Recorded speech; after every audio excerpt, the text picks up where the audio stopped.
오늘은 마가복음 2장과 마가복음 3장의 말씀을 가지고 그러한 사람들에서 가족으로라는 제목으로 하나님 말씀을 함께 나누려고 합니다. 돌베개 교회를 오늘 처음 오시는 분들이 많이 계실 텐데요. 돌베개 교회도 이렇게 많은 분들과 예배 드리는 것도 간혹 어쩌다 있는 일이라 저희도 낯섭니다. 모두 다 편한 마음으로 함께 예배 드렸으면 좋겠어요. 사실 저희 돌베개 교회는 계속해서 지금 마가복음 말씀을 지난주부터 보고 있습니다. 지난주 설교는 시작의 시작 예수 그리스도라는 제목으로 함께 말씀을 나눴는데 마가복음이 어떤 배경에서 적혔는지 또 그 마가복음을 받은 사람들은 누군지 그런 이야기를 함께 나눴었습니다. 마가복음은 사실 로마에 있는 그리스도인들을 위해서 쓴 건데 말 그대로 박해 아래에 있는 로마에 있는 그리스도인들을 위해서 쓴 복음서입니다. 신약 성경 중에 가장 먼저 기록된 이 마가복음의 저자는 예수님의 부활 사건과 또 그 이후로 이제 자신의 신앙의 여정을 걸어가면서 예수 그리스도를 향한 복음을 다시 한번 기록해야겠다는 생각을 하게 되는데 그게 사실 사복음서의 첫 번째 말씀이 되죠. 근데 마가는 그 복음서를 기록할 때 군더더기 없이 자신이 체험하고 만났던 예수 그리스도에 관련된 이야기를 그대로 적어 나갑니다. 실제로 마가는 12제자 중에 한 명은 아니었어요. 다른 자료를 찾아보면 베드로와 함께 사역했던 그의 통역관, 그와 또 함께했던 동역자로 이제 보통 다른 문서를 보면 나와 있는데 베드로와 또 다른 제자들 또 그가 알았던 여러 가지 내용들을 통해서 예수 그리스도의 생애를 보게 되고 또 그것을 이제 글로 복음서로 기록하게 된 것입니다. 다른 복음서에 비해서 분량이 되게 짧게 16장 정도로 기록되어 있는데 그 내용을 전체적으로 읽어보면 되게 숨가쁘게 내용들이 전개가 돼요. 그리고 주로 등장하는 단어들이나 이런 거를 보면 즉시, 곧 이런 표현들이 많습니다. 그래서 군더더기가 전혀 없이 자기가 전하고 싶은 복음을 그대로 전합니다. 그래서 마가복음의 첫 장, 첫 절의 말씀은 하나님의 아들 예수 그리스도의 복음의 시작은 이러하다라는 제목으로 이러한 내용으로 시작이 돼요. 마가가 하고 싶었던 이야기는 바로 이것이에요. 내가 만났던 예수, 그는 하나님의 아들이었다. 그리고 그는 그리스도였다, 메시아였다라고 하는 이 이야기를 하고 싶기 때문에 마가복음을 기록하게 된 것입니다. 오늘 본문은 바로 그 뒤에 이어서 나오는 이야기 중에 마태를 부르는 이야기입니다. 근데 오늘 본문에 앞서서 기록되어 있는 많은 이적들이 있는데 마가복음 1장 29절을 보면 회당에서 나오신 예수님께서는 시몬 베드로의 집에 가게 됩니다. 근데 시몬 베드로의 집에 가게 되는데 거기에서 열병으로 오래도록 누워있는 베드로의 장모를 보게 돼요. 여기에서 우리가 알 수 있듯이 베드로는 결혼을 한 사람이었습니다. 결혼을 하여서 가정을 꾸리고 있은 채로 예수님의 제자가 되지요.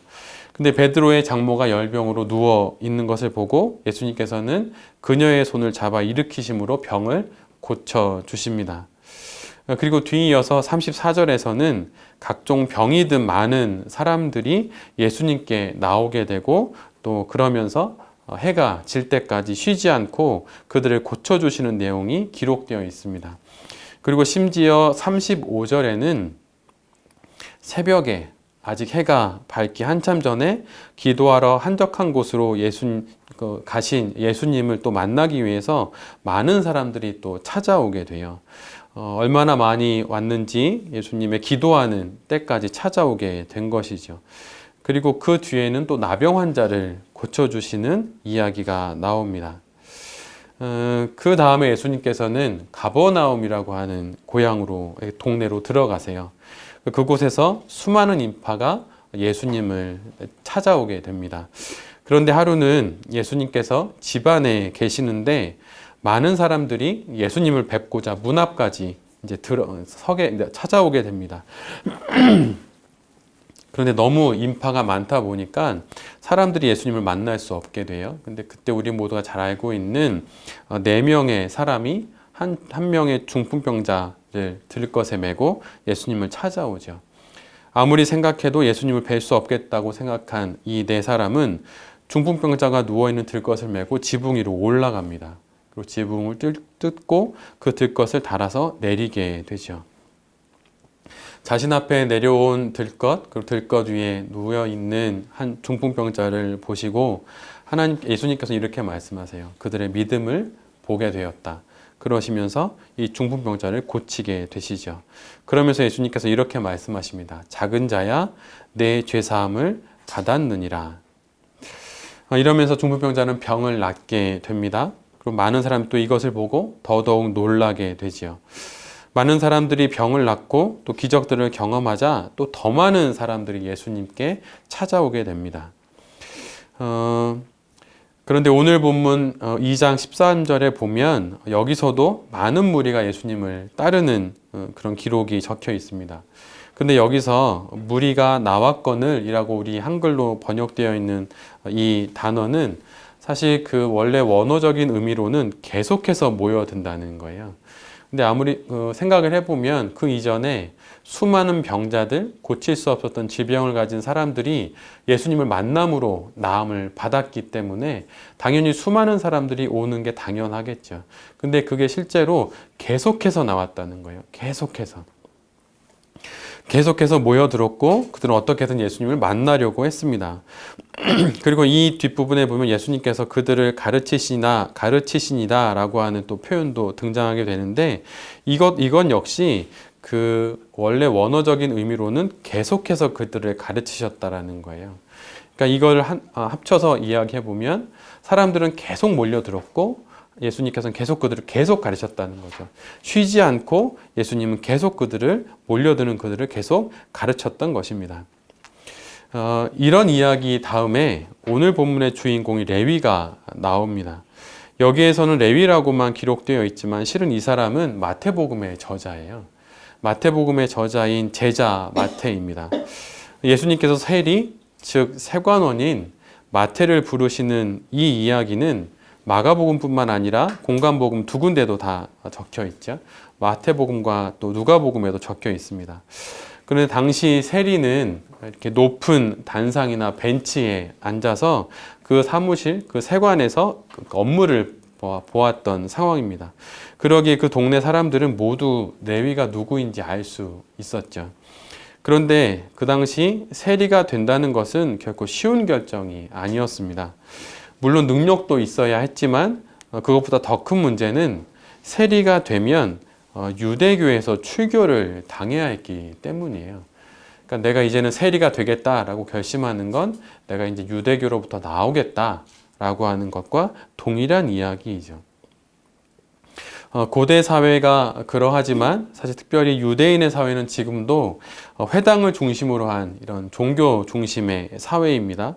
그러기에 세리가 되어서 출교를 당한다는 것은 유대 사회로부터 완전히 이제 배제당하는 것을 의미합니다. 그러기에 설사 능력이 있다 하더라도 쉽게 세리가 되는 결정을 내릴 수는 없었던 것이죠. 그런데 오늘 본문의 주인공 마태는 세리가 되기로 결정하였고 그렇게 살고 있는 사람입니다. 허울뿐인 종교적인 체면보다 현실적인 부와 지위를 갖기로 결정한 것이죠. 그러나 비록 그가 돈도 가졌고 지위도 가졌고 또 그것을 통해서 안락한 삶도 누리고는 있지만 주변의 따가운 시선과 또 무엇인가 모를 공허함으로 마태는 계속 고민하고 있었습니다. 그러나 그 고민으로 인해서 현실의 안락한 삶을 포기할 수도 없었죠. 그렇다고 이 무엇인가 모를 공허함을 안고 살아갈 수도 없는 노릇입니다. 이것을 선택하자니 저것이 아쉽고 또 저것을 선택하자니 또 이것이 아쉬운 상황입니다. 그렇게 하루하루를 살아가던 마태에게 예수님께서 찾아오시죠. 여느 때와 같이 세관에서 일하고 있던 마태에게 예수님이 찾아오셨고 그를 제자로 부르십니다. 그리고 그는 무엇인가 모를 큰 끌림에 주저함 없이 예수님을 따라가게 됩니다. 그리고 예수님의 제자가 되어서 마침내 마태복음을 기록하게 되지요. 마가복음을 처음부터 마가복음 3장 정도까지 읽어보면 복음서의 내용을 또 전반적으로 읽어보면 거기에는 대략 세 무리의 사람들이 등장하는 것을 알게 돼요. 첫 번째 무리는 예수 그리스도로부터 고침을 받기를 원하는 사람들입니다. 그러니까 몸에 질병을 갖고 아니면 귀신이 들린 사람들이 자신의 현재의 상황들을 헤쳐나가기 위해서 예수님을 만나는 것이 필요한 사람들, 현실적인 문제들을 겪고 있는 그 사람들이 첫 번째로 예수님께 나아옵니다. 중풍병이 있기도 하고 또 나병이 있기도 하고 때로는 열병을 앓고 누워 있기도 하지요. 이들은 자신이 겪고 있는 현실적인 고통에서 벗어날 방법이 없는 사람들입니다.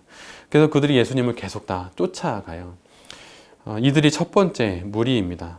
그리고 또 하나의 무리는 오늘 본문에서는 우리가 만나지 못했지만 바리새인들과 같은 사람들이에요.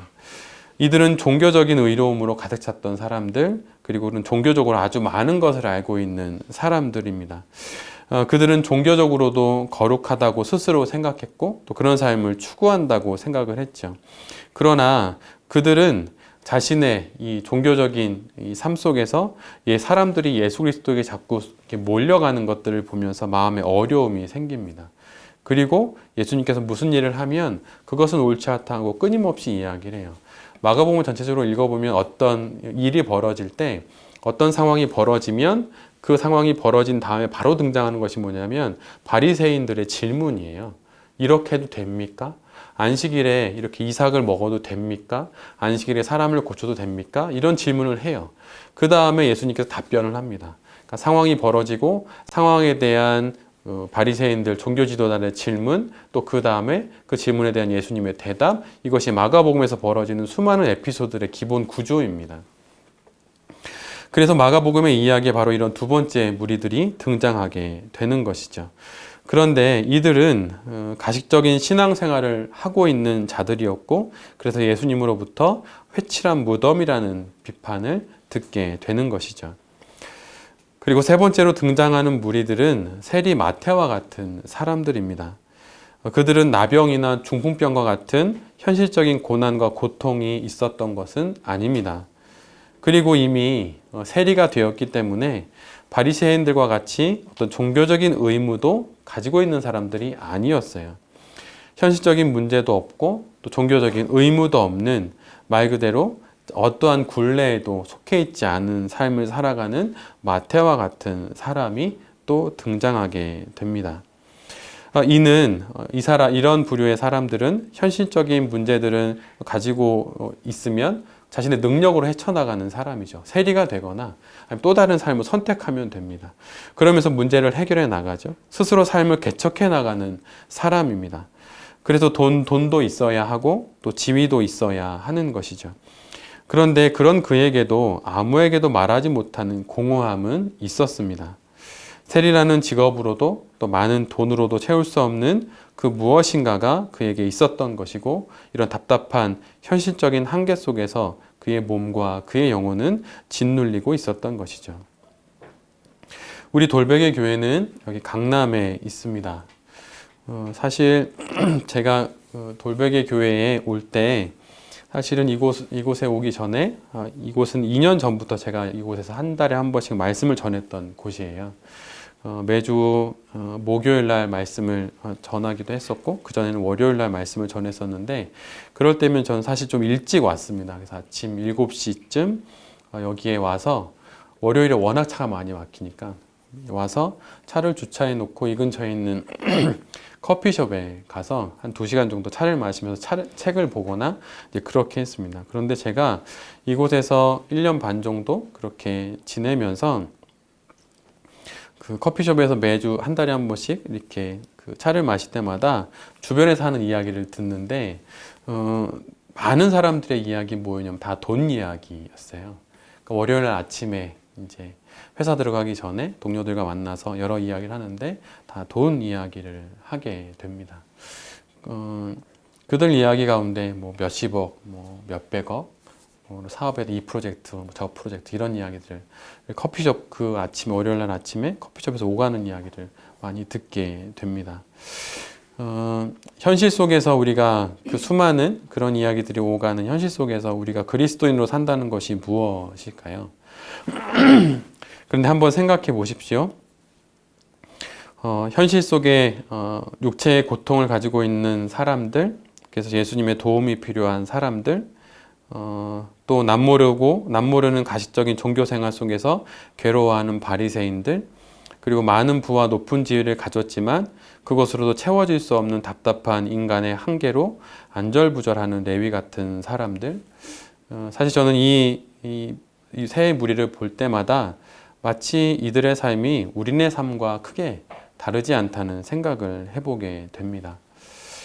오늘 본문이 기록되어 있는 마가복음 2장은 같은 사건이 기록되어 있는 마태복음 9장, 또 누가복음 9장에는 기록되어 있지 않은 한 문장이 나와요. 그것은 바로 15절 하반절에 나오는 부분입니다. 그 부분을 제가 읽어드리면 다음과 같아요. 이는 그러한 사람들이 많이 있어서 예수를 따름이러라. 여기서 그러한 사람들이란 바로 앞에 나온 모든 이들을 말합니다. 몸이 아픈 사람, 몸이 병든 사람, 종교적인 생활에 되게 투철한 사람, 그리고 입고 먹을만 하며 신앙적인 부담도 느끼지 않는 사람. 바로 우리가 그러한 사람들인 것이죠. 이런 자들이 예수님 곁에 있었고 또 지금도 우리 모두는 그러한 자들이 되어 예수님 곁에 있습니다. 오늘 우리가 함께 보고 있는 그 마가복음 3장은 다음과 같은 내용이에요. 예수님께서 이제는 집으로 돌아가시게 됩니다. 식사할 겨를도 없이 많은 사람들이 예수님을 만나러 근데 그 집에도 몰려오게 돼요. 근데 이 소식을 들은 가족과 친지들, 또 그들 중에는 어머니와 또 동생들도 있었는데 그 많은 친족들은 예수님이 제정신이 아니라고 생각을 하면서 예수님을 그 무리들 가운데서 구하려 합니다. 그 반면에 또 예루살렘에서 종교학자들도 내려왔었는데 그들은 예수님의 수많은 이적들을 보면서 이 자가 바알세불 또 귀신의 왕의 힘을 빌어서 사탄을 쫓아내고 있고 이적을 행하고 있다고 이야기합니다. 이에 대해서 예수님은 비유로 사탄이 어찌 사탄과 싸워서 사탄과 싸워서 이런 이적을 행할 수 있겠냐라고 말씀하시면서 우리가 잘 알고 있는 비유로 그들의 질문에 답하게 되시죠. 그러시면서 예수님이 이런 말씀을 하세요. 예수님께서 하시는 이 일들이 사탄으로부터 비록되었다고 말하는 것은 용서받을 수 없는 영원한 죄라고 말입니다. 그때 예수님의 어머니와 동생들이 사람을 보내어서 예수님을 이렇게 부르는 일이 일어납니다. 그때 예수님을 둘러싸고 있던 사람들이 가족들이 밖에서 찾는다고 이렇게 말을 전한 것이죠.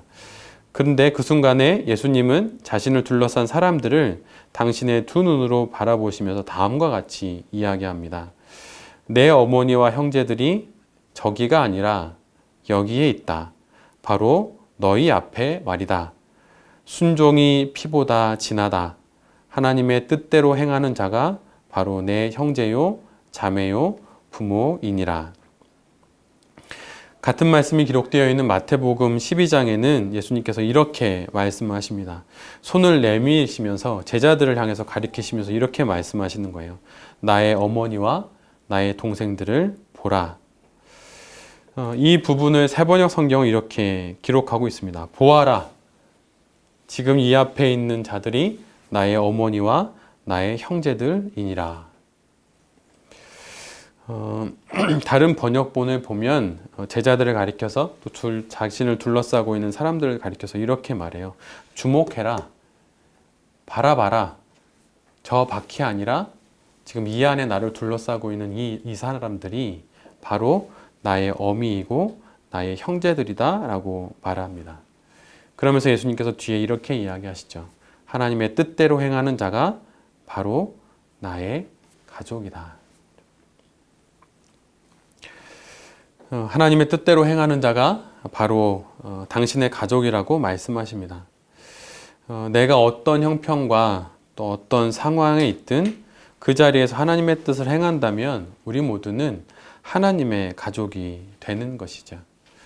예수님을 따랐던 그냥 그러한 사람들이 아니라 이제는 예수님의 가족이 되는 거예요. 혹시 몸의 아픔과 또 삶의 어려움이 있어서 예수님을 따라만 가십니까? 그러면 오늘 예수님 말씀하시는 이 음성을 들으셨으면 좋겠어요. 너는 그러한 사람이 아니라 이제 나의 가족이 되어야 한다는 부르심입니다. 혹시 적당한 신앙생활 속에서 그렇게 그냥 한 주를 지내고 또 한 주를 지내십니까? 예수님께서 말씀하시는 거예요. 그럼 그러한 사람들 말고 이젠 하나님의 뜻을 행함으로 나의 가족이 되어라 라고 말씀하시는 겁니다. 신앙생활을 하다 보면 이렇게 무덤덤해질 때가 있습니다. 무감해질 때도 있고, 그러다 보면 어제가 오늘 같고 지난주가 이번 주 같고 또 이번 주가 다음 주와 똑같을 것 같고 이런 생각을 하게 되죠. 근데 우리의 그 무덤덤함이 우리를 때로는 그냥 그러한 사람들로 만들 수 있는 겁니다. 그런데 주님께서 우리에게 이렇게 말씀하시는 겁니다. 거기에 그렇게 있어서는 안 된다. 여러분은 2093년 이러면 그 날이 이때쯤이지 이런 생각은 하시죠. 근데 사실은 그 날은 근데 우리와 아무런 관련이 없는 날입니다. 2093년이면 지금으로부터 대략 70년 뒤인데 우리 가운데 그때 그 해를 맞이할 수 있는 사람은 아무도 없습니다. 근데 마치 우리는 이렇게 머리로 계산할 수 있는 숫자니까 마치 그 해를 내가 살 수 있을 것 같고 그 날의 삶을 내가 생각해도 될 것처럼 생각하는데 사실은 우리는 다 제한이 되어 있는, 다른 표현으로는 유통기한이 정해져 있는 삶인 거죠. 그런데 주님께서 오늘 우리에게 이렇게 말씀하시는 거예요. 너희는 제한이 있다. 너희는 한계가 있다. 너가 아무리 삶을 개척하려고 레위가 되고 너가 아무리 종교 지도자라고 해서 아무리 많은 신학책을 보고 대단한 율법학자가 된다고 하더라도, 그리고 설사 네가 몸에 가진 질병을 낫는다 하더라도 하나님의 뜻을 행하지 않는 한 너는 그러한 사람일 뿐이지 내 가족은 아니라고 말씀하시는 겁니다. 마가복음을 3장, 4장 계속 읽어가다 보면 예수님께서 다니시는 많은 장소들이 기록되어 있어요. 근데 아주 짧은 한 5, 6절밖에 안 되는 이런 에피소드들이 계속 연이어 나오는데 그때마다 장소가 계속 바뀝니다. 산이 될 때도 있고 바다가 될 때도 있고 회당이 될 때도 있고 집이 될 때도 있어요. 그런데 그 어느 곳에서나 예수님은 하나님의 뜻을 행하셨습니다. 하나님의 뜻을 행하시자 사람들은 몰려들었고 또 그와 더불어서 오해도 받았어요. 가장 가까운 관계에 있는 가족들로부터도 오해도 받았고 또 그들의 걱정도 또 받게 됩니다. 그리고 성경에 가장 가까이 있다고 하는 율법학자와 지식인들로부터도 이렇게 모독을 받게 되는 경우에까지 이르게 된 것이죠. 근데 바로 그 순간 가족들이 찾아왔다는 소식을 들으시는 바로 그 순간 예수님께서 곁을 둘러싼 사람들을 바라보시면서 이렇게 말씀하시는 것입니다. 내 어머니와 나의 형제들은 저기가 아니라 바로 여기 하나님의 뜻을 행하고자 하는 사람들, 바로 그들이 나의 가족이라고 말하는 것입니다. 이 말을 듣고 생각해 보십시오. 예수님 곁에 있었던 사람들이 얼마나 놀랐겠습니까?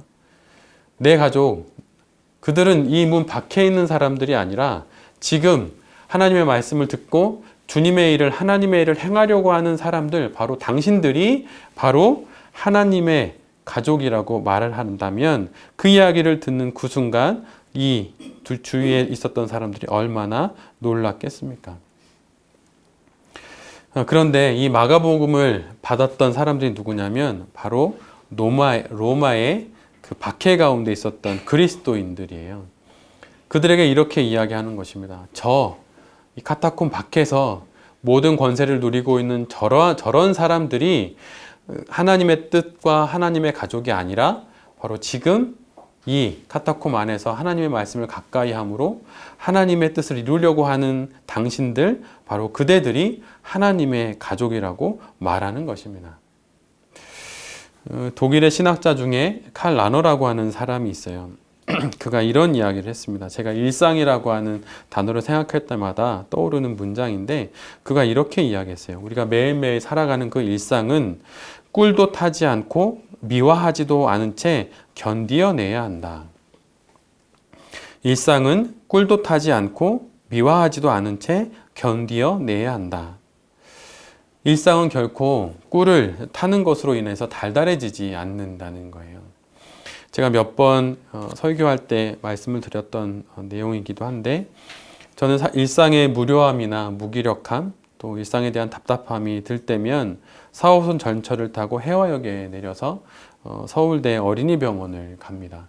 근데 거기에 가면 정말 자그마한 아이들, 그 아이들이 링거를 팔에 꽂을 수도 없어서 머리에 있는 혈관에 링거를 꽂고 휠체어를 타고 다니는 아이들이 있어요. 근데 그런 분들, 그 아이들 옆에는 항상 부모님이 계시죠. 그분들에게 이 오늘 칼 라너가 했던 이야기는 정말 와닿는 이야기일 것 같아요. 일상은 꿀을 탄다고 해서 달달해지는 것이 아니고 아름답게 덧칠한다고 또 예뻐지는 게 아니라고 하는 것이죠. 일상은 일상일 뿐이지 결코 아름답게 포장되거나 미화될 수 없다는 거예요. 예수님께서 그렇게 하셨듯 우리도 일상에서 맡게 되는 많은 일들을 그냥 그대로 맞이해야 합니다. 그리고 그것을 하나님의 뜻을 행할 수 있는 기회로 삼아야 해요. 결코 아름답게 미화하지 않고 또 꿀을 넣어서 달달하게 하지도 않고 그 무게감을 온전히 견뎌내면서 마침내 주의 뜻을 행함으로 승리자가 되어야 하는 것이죠. 마가복음의 또 다른 이름은 행동의 복음, 또 다른 이름은 승리의 복음입니다. 왜냐하면 마가복음은 끊임없이 계속 행할 것을 이야기해요. 멈추지 않고 그리고 계속 이야기합니다. 하나님의 뜻을 행함으로 너는 하나님의 가족이 된다 이야기하고 이 모든 것을 보라고 예수님이 승리했다고. 그러니 로마의 핍박 가운데 있는 그리스도인인 당신들도 승리하게 될 것이라고 계속 이야기합니다. 오늘도 우리는 우리에게 주어진 일주일의 삶을 살고 또 우리의 일생을 살게 됩니다. 여러분은 혹시 하나님 앞에 그러한 사람들로 남아 계십니까? 아니면 하나님의 뜻을 행함으로 하나님의 가족이 되십니까? 오늘 주님께서 우리에게 이렇게 말씀하시는 거예요. 그러한 사람들에 머물지 말고 가족으로, 하나님의 뜻을 행함으로 하나님의 가족으로 나아오라고 그렇게 이야기하시는 것입니다. 그렇다면 마지막으로 하나님의 뜻을 행한다는 건 어떻게 할 수 있는 것일까요? 그것은 되게 식상한 이야기이지만 하나님의 뜻을 먼저 분별해야 합니다. 말씀을 가까이 하고 기도해야 하는 것이죠. 목회자도 말씀을 가까이 하지 않고 기도하지 않으면 목회자도 말씀으로부터 하나님으로부터 점점 멀어져 가요. 되게 무감해져 갑니다. 그런데 오늘 한 끼 말씀을 먹으면 다음 날 또 말씀이 먹고 싶어져요. 그리고 오늘 기도를 하면 또 내일 또 기도하고 싶어집니다. 일상을 살다 보면 기도할 시간이 없고 또 말씀 볼 시간이 없을 수 있습니다. 그런데 어느 분의 이야기 할 때처럼 우리가 죽을 때까지 말씀을 읽고 기도할 만한 여유로운 시간이 우리에게 생기지는 않습니다. 그러나 우리가 마음을 떼어서 시간과 공간을 구별해서 주의 말씀을 읽고 하나님께 기도할 때에 우리 가운데 주의 뜻이 무엇인지 분별하게 되고 마침내 그 뜻을 행할 그 용기 또한 갖게 되는 것이죠. 오늘 예배 가운데는 저와 청년 때부터 함께 신앙생활을 했던 분들도 계십니다. 대략 한 15년, 조금 있으면 20년이 다 되어가는 것 같아요. 제가 돌베개 교회를 이렇게 섬기면서 또 하면서 저에게 정말 감사한 것 중에 하나는 작년보다 또 지난 5년 전보다 지금이 더 주님께 좀 더 가까이 붙어 있게 된다는 거예요. 예. 그래서 더더욱 주님의 곁으로 가까이 가는 것 같은 생각이 더 많이 듭니다. 그래서 이것이 모두 다 하나님의 뜻이고 또 하나님의 섭리라는 생각을 합니다. 오늘 돌베개 교회 처음 오신 분들도 계셔서 제가 이 말씀을 드리고 마치려고 합니다. 돌베개 교회에 올 때 사실 그 전에 저를 불러주셨던 교회가 한 3군데 정도가 있었어요. 근데 기도 중에 거기는 가는 게 아니다 라는 생각을 하게 됐고 그리고 여기를 오게 되었습니다. 그리고 돌베개 교회를 계속 섬기고 있죠. 그런데 저는 돌베개 교회에 와서 교회를 섬기면서 하나님의 은혜를 더 많이 누리고 있고 또 이곳에서 주의 뜻이 무엇인지 더 많이 분별하게 됩니다. 하나님이 이곳에 저를 보내주셨고 또 우리 돌베개 가족들을 이곳에 모아주셨기 때문에 이곳을 통해서 하나님께서 행하시는 일들이 이루어지리라 생각을 합니다. 저에게는 물론 그런 건 아니지만 오늘 본문을 비유로 들어서 말씀하시면 작년까지가 그냥 그러한 사람들이었다면 올해의 돌베개 교회에 이렇게 함께함은 가족의 자리로 불러주시는 하나님의 음성에 제가 응답하고 왔다는 생각을 합니다. 새로운 교회의 모습에 적응하는 데 시간이 걸리고 또 여러 가지로 준비해야 될 것들이 하나둘씩 있기는 있지만 정말 감사한 것은 말씀을 통해서 또 돌베개 교회 가족들과 교제하면서 하나님께서 그러한 사람들의 지나지 않은 저의 인생을 가족으로, 하나님의 가족으로 더 친근하게 불러주셨다는 생각을 많이 하게 됩니다. 여기 계신 우리 모든 성도님들도 주님께서 불러주시는 그 주의 뜻을 행하게 되는 그 음성의 예 주님이라고 아멘으로 응답하셔서 그러한 사람이 아니라 하나님의 가족으로 살아가는 그 인생을 누리시다가 천국에 이르는 그 은혜가 우리 모두에게 있기를 간절히 빕니다. 어찌 돌베개 교회만 하나님의 가족이 되는 길이겠어요? 직장에서 새로운 사업장이나 새로운 직장에서 하나님의 뜻을 행함으로 우리는 하나님의 가족이 될 수 있습니다. 가정에서 자녀들을 하나님의 뜻으로 양육함으로 우리도 하나님의 가족이 될 수 있습니다. 내가 처해 있는 수많은 상황 속에서 또 사연과 사건들 속에서 사람들 속에서 하나님의 뜻을 행함으로 그러한 사람들이 아니라 이제 하나님의 가족으로 살아가는 여기 계신 모든 성도님들이 되실 수 있기를 기도드립니다. 아멘.